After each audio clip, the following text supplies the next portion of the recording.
This channel does not promote any violent, harmful, or illegal activities. All content provided by this channel is meant for an educational purpose only. 24 ঘন্টা পর ছাত্র খুনে ফুঁসছে রামপুরহাটের আদিবাসী সমাজ। এখনো অবরুদ্ধ Rampurhat Dumka road. অভিভাবকদের দাবি মতো খুনের সঙ্গে জড়িত বাকি অভিযুক্তদের গ্রেফতারি এবং দেহাংশ উদ্ধার না হওয়া পর্যন্ত অবরোধ চলবে। অবরোধ তোলার জন্য বিক্ষোভকারীদের সঙ্গে দফায় দফায় পুলিশ কথাও বলছে, এখনো বেরোয়নি রফা সূত্র। এসআইআর এর আগে বাংলায় সার্ভে বিতর্ক। বাসন্তীতে সার্ভে করতে গিয়ে পাকড়াও এক তরুণী। সার্ভের নামে সাজানো প্রশ্নোত্তর, অভিযোগ গ্রামবাসীদের। মোদি ভালো না অমিত শাহ, এই প্রশ্ন সার্ভেয়ারের।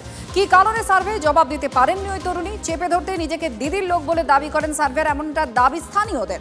পুলিশ তরুণীকে আটক করলেও পরে ছেড়ে দেয়। দিল্লির একটা সংস্থার হয়ে সার্ভে করছিলেন তরুণী, জানাচ্ছে পুলিশ। কাল ব্যাংক জালিয়াতির অভিযোগ। বনগাঁর পাইকপাড়া থেকে এক মহিলাকে গ্রেফতার সিবিআই। 2012 সালের ব্যাংক জালিয়াতি মামলায় বনগাঁর পাইকপাড়ার বাসিন্দা অশোক দাসের স্ত্রী পাপিয়া দাসের নামে ওয়ারেন্ট জারি হয়। শুক্রবার সকালে বনগাঁ থানায় পৌঁছয় সিবিআই। পাইকপাড়া বাড়ি থেকে গ্রেফতার করা হয়েছে পাপিয়া দাসকে। চক্ষুদান হয়ে যাওয়ার পর মূর্তি কারখানা থেকে মা দুর্গা দুটো মুখ চুরি। আসানসোলের পালপাড়া এলাকার ঘটনা। চক্ষুদানের পর কাঠামো থেকে উপরে নেওয়া হয় প্রতিমার মুখ। চুরি যাওয়া দুটি মুখ উদ্ধার আরেক মৃৎশিল্পীর কারখানা থেকে। অভিযুক্তকে বিদ্যুতের খুঁটিতে বেঁধে রাখা হয়। ঝাড়খণ্ডের বাসিন্দা প্রীতম ঠাকুরকে গ্রেফতার করেছে আসানসোল দক্ষিণ থানার পুলিশ। নদিয়ায় বিজেপি কর্মীকে খুনের অভিযোগ। কাঠগড়ায় তৃণমূল। মাঝরাতে বিজেপি কর্মী সঞ্জয় ভৌমিকের বাড়িতে ঢুকে মারধরের অভিযোগ। অভিযুক্তদের ভয়ে রাতে চিকিৎসা করাতে নিয়ে যেতে পারেননি বলে দাবি পরিবারের। সকালে হাসপাতালে নিয়ে গেলে মৃত্যু হয় যুবকের। ঘটনা নবদ্বীপ পুরসভার 6 নম্বর ওয়ার্ডের প্রাচীন মায়াপুরের।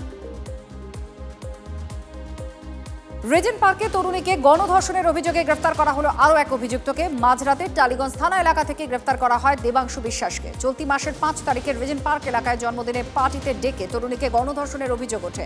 গত মঙ্গলবার বর্ধমান স্টেশন থেকে গ্রেফতার করা হয়েছিল মূল অভিযুক্ত চন্দন মালিককে। বকেয়া টাকার দাবিতে ঠিকাদারদের বিক্ষোভ আলিপুরদুয়ারে। জনস্বাস্থ্য কারিগরি দপ্তরের এক্সিকিউটিভ ইঞ্জিনিয়ারকে ঘেরাও করে বিক্ষোভ। অবস্থান পিএইচই সোশ্যাল ওয়েলফেয়ার অ্যাসোসিয়েশনের ঠিকাদারদের। প্রায় 80 কোটি টাকা বকেয়া বাকি ঠিকাদারদের। পুজোর মুখে প্রাপ্য টাকা না পেয়ে এবার আন্দোলনের পথে তারা। বকেয়া না পেলে অনশনের হুঁশিয়ারি। আগামীকাল রেল রোকোর ডাক দিয়েছে আদিবাসী কর্মী সমাজ।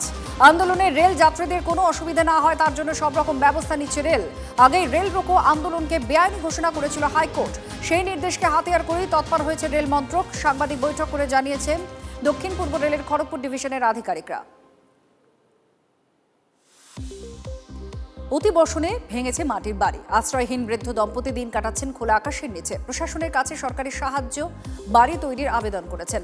পশ্চিম মেদিনীপুরের চন্দ্রকোনার কাগসু গ্রামের বাসিন্দা আজিহার রহমান এবং সালেয়া বিবি তার একমাত্র ছেলে সাংসদ দেবের অর্থ সাহায্যের দৃষ্টিশক্তি ফিরে পেয়েছেন। এবার পরিবারের আবেদন তাদের পাশে দাঁড়ান প্রশাসন।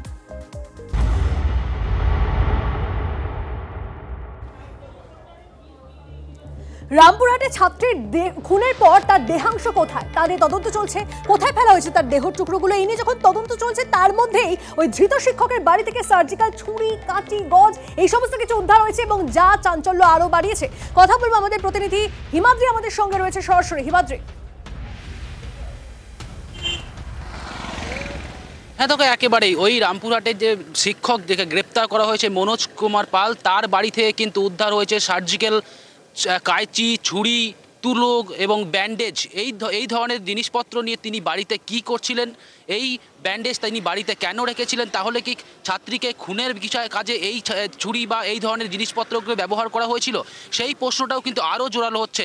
কারণ যেভাবে বডি টুকরো টুকরো করে কেটে ফেলা হয়েছে, দেহর একাংশ এখনও পর্যন্ত মেলেনি, ছাত্রীর হাত পা এখনও পর্যন্ত পাওয়া যায়নি, সে মতো অবস্থায় বাড়ি থেকে এই ধরনের জিনিস উদ্ধার হওয়া স্বাভাবিকভাবে পুলিশ প্রশাসনকে আরও উদ্বেগের মধ্যে ফেলছে।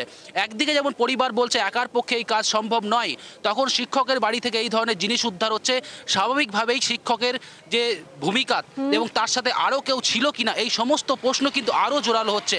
আর এই সমস্ত প্রশ্নের উত্তর খুঁজতে কিন্তু মরিয়া হয়ে রয়েছে পুলিশ। কারণ যেভাবে চাপ বাড়ছে পুলিশের ওপর, তাতে কিন্তু খুব স্বাভাবিক বিষয়। কারণ পুলিশ এখনো পর্যন্ত ব্যর্থ হয়ে রয়েছে। ধন্যবাদ আপনাকে। জানি রাখি রামপুরহাটে খুন হওয়া ছাত্রীর বাকি দেহাংশ কোথায়, সেটা এখন একটা বড় প্রশ্ন। এখনো উদ্ধার হয়নি নাবালিকার হাত ও পা। পুলিশি তদন্তে আস্থা নেই পরিবারের। সিবিআই এর দাবি একা শিক্ষক নয়, খুনে জড়িত আরও কেউ এই অভিযোগ পরিবারের। অপরাধীদের কঠোর শাস্তির দাবিতে 2 দিন ধরে চলছে পথ অবরোধ। রামপুরহাটে গেলেন অধীর চৌধুরী, কথা বললেন পরিবারের সঙ্গে। আজ রামপুরহাটে যাচ্ছে রাজ্য মহিলা কমিশনার। বডি পেয়েছি আমরা, তো ওনাকে কি প্লাস্টিক করে গড়ুমড়ু করে দিয়েছে। ওনার আমাদের বডি কি নাই সেটা আমরা জানতে পারলাম না, হাত নাই পা নাই কিছু নাই। আমরা এখন সিবিআই যাচ নেবো ভাই, আর আমরা যে এখানে ভালো করে যাচাই হয় সেইখানে আমরা যাচ নেবো ছেলে। আপনাকে আবার পোস্টমর্টম করাবেন? করালে চাল তো আমরা করাবো, তাও আমাদের সিবিআই যাচ চাই। আর ওর সাথে যতজন লোক আছে ওদেরকে খুঁজে বার করাবে। দিদি, সিবিআই যাঁচ কেন চাইছো? কেন যাচ্ছি, ছেলের যে সব কুসন্ডার পেলাম না, হাত পেলাম না, পা পেলাম না, কিছু পেলাম না। করা হয়েছিল সেটা আমরা কি করেছে না কি করে জানবো? অত্যাচার নিচেই হয়েছে, এমনি তো ও মরেনি। অত্যাচার না হলে কি লোক মরে? আমার সবুত হয়েছে ওনার সাথে আরো লোক ছিল, সে সব মাটিতে পুঁতে দিলেন। তাহলে আবার কিভাবে পোস্টমর্টম করবেন? তো যদি পারেন তো আবার আনতে হবে, ওকে তুলে সিবিআই দিয়ে নিয়ে আনতে হবে।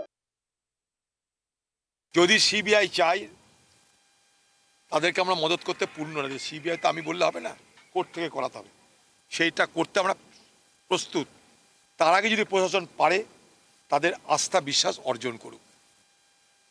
আমার বক্তব্য এটা। আরও বক্তব্য কি জানেন, বাচ্চাটার মৃত্যুর আগে কি হলো এবং এই ঘটনায় একা না অনেকজন, এটাও কিন্তু জানা হলো না। একা একটা ব্যক্তি এই শিশুটাকে এইভাবে হত্যা করতে পারলো কি একা একা? এতগুলো তার ডেড বডির অংশ বিভিন্ন জায়গায় ফেলেছে, সেটা কি সে একা করেছে না আরও তার সঙ্গে কেউ এই অপরাধের সাথী ছিল? সেটাও কিন্তু তদন্ত হয়ে দেখা দরকার।